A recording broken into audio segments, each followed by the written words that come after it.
Hey, what's up guys? Rev here. It seems these days major companies are having a competition amongst themselves to see who can implode their business the quickest. Whether it's Twitch, Netflix, YouTube, Disney Plus, and so on, social media networks and entertainment services are doing everything in their power to damage their reputation and likeness among their users and creators.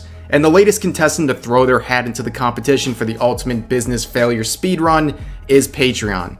Now, Patreon has been on the slow decline for some time now, but what we're going to look at today is a disturbing double standard, to say the least.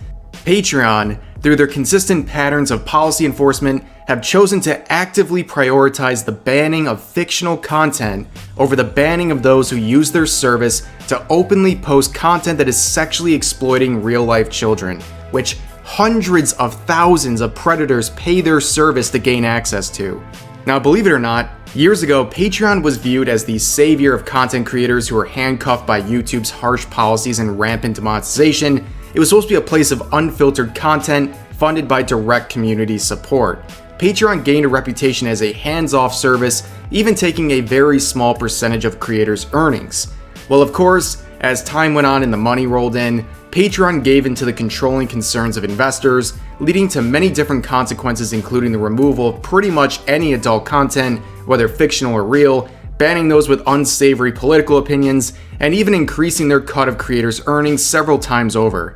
Relatedly, enforcement of their policies have been unclear and inconsistent, especially when it comes to fictional content. I mean, a few years ago, they started banning anime-related content featuring characters who were clearly adults, but were also short or had big eyes, features that they considered child endangerment.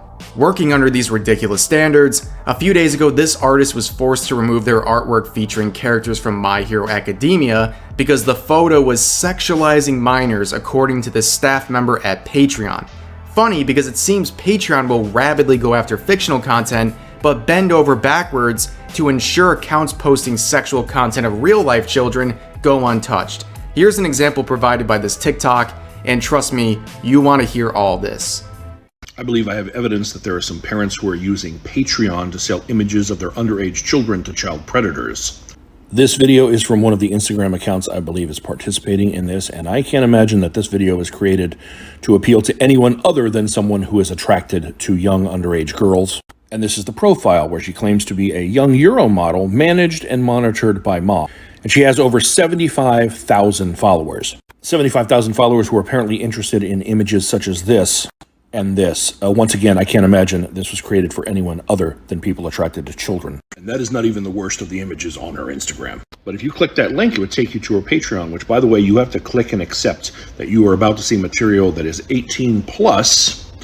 And there, for a monthly subscription fee, you have access to over 850 images of her that can't be posted here. Now, her account has been reported to Patreon several times, and Patreon maintains that the owner of the account is at least 18 years old. Don't forget, she is managed and monitored by mom, who very well could be the owner of that Patreon. And I say that because I find others who are definitely using that loophole. Like this account with 157,000 followers, whose Patreon is called a family channel. Yet the promo video for that channel is only that young girl, offering photo sets such as swimwear, on the beach, and pool photo shoot extra. And despite claiming to be a family profile, her Instagram is nothing but pictures of her in bikinis, with the exception of this recent post where she celebrated her 12th birthday. Her Patreon has over 1,400 images that apparently 158,000 people are interested in seeing. All you need to know there, hundreds of thousands of people using Patreon's service to pay for content sexually exploiting real-life children. Content that apparently they can't ban despite hundreds of reports due to a small "my mom posted the CP" loophole. But anime-related content, they will write you a whole-ass novel condemning you for posting it on their site.